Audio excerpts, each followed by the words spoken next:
আসসালামু আলাইকুম। কোনো রকমের ক্রিম ছাড়া বানিয়ে নিতে পারবেন ভ্যানিলা বার্থডে কেক। এই কেকটি বানানোর জন্য কোনো রকমের ইলেকট্রিক মেশিনের দরকার নাই, ওভেনের দরকার নাই। আপনি চুলায় তৈরি করে নিতে পারবেন এই কেকটি। অনেকেই আছে যারা ক্রিম দিয়ে বার্থডে কেকটা খেতে চায় না, তারা চাইলে কিন্তু এই প্রসেসে কেকটি বানিয়ে নিতে পারেন। আমি 2টা ডিম নিয়েছি আর 2টা ডিমের কুসুমগুলো আমি আলাদা করে রেখে দিয়েছি। সাদা অংশটা একটু আমি ফিটিয়ে নিলাম। এখন দিয়েছি এখানে 1/4 কাপ চিনি আর সামান্য পরিমাণে একটু লবণ। তারপর দিয়ে দিচ্ছি ডিমের কুসুমগুলা। এখন দিয়ে দিচ্ছি এখানে 1/4 কাপ সয়াবিন তেল। দিয়ে দিব এখানে ভ্যানিলা, চাইলে কিন্তু লেবুর রসটাও দিতে পারেন যাদের বাসায় ভ্যানিলার ব্যবস্থাটা নাই।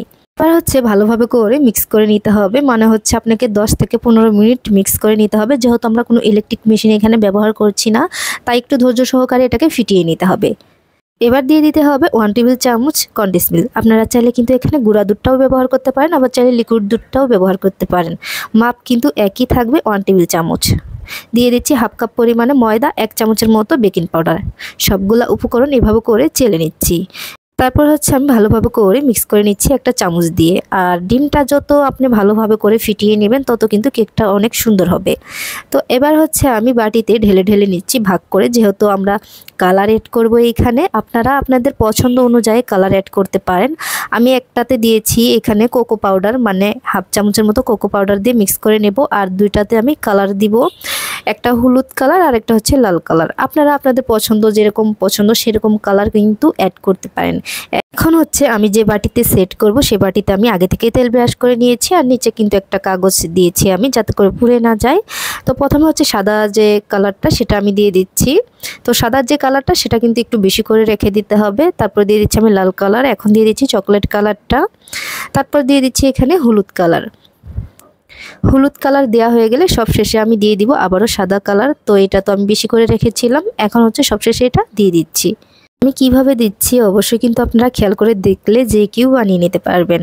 এখন সবশেষে আমি একটু চকলেট যে কালারটা ছিল সেটা একটু আঙ্গুল দিয়ে এভাবে করে আমি দিচ্ছি। তো যারা আর্ট করতে পারেন, যারা ডিজাইন করতে পারেন, তারা চাইলে কিন্তু অনেক সুন্দর করে এখানে ডিজাইন করে নিতে পারবেন। যদিও আমি অত সুন্দর পাই না, আপনারা যদি করেন আমার থেকেও কিন্তু সুন্দর করে নিতে পারবেন। তারপর মাঝখানে একটু নীল কালার আমি আঙ্গুলে, মানে একটু হালকা আঙ্গুলে নিয়ে এইভাবে করে ঘুরিয়ে দিয়েছি। তারপর দেখেন দেখতে কিন্তু অনেক সুন্দর লাগছে। কড়াই দিয়েছি আমি, আর কড়াইয়ের নিচে একটা স্ট্যান্ড দিয়েছি ঢাকনা দিয়ে ঢেকে। ঢাকনা ছিদ্রটা কিন্তু বন্ধ করে দিয়েছি, কোনো রকমের হাওয়া ঢোকা যাবে না।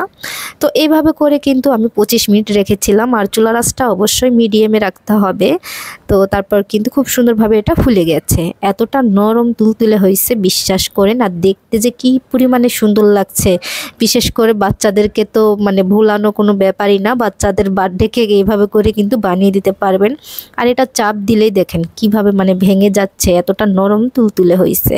আর আপনারা কোন জায়গা থেকে ভিডিওটি দেখছেন কমেন্ট করে জানাতে পারেন, যাতে করে আপনাদেরকে ধন্যবাদ দিতে পারি। আর এরকম কেক বানাতে চাইলে ভিডিওটি শেয়ার করে রেখে দিতে পারেন, পরবর্তীতে দেখে বানাতে পারেন।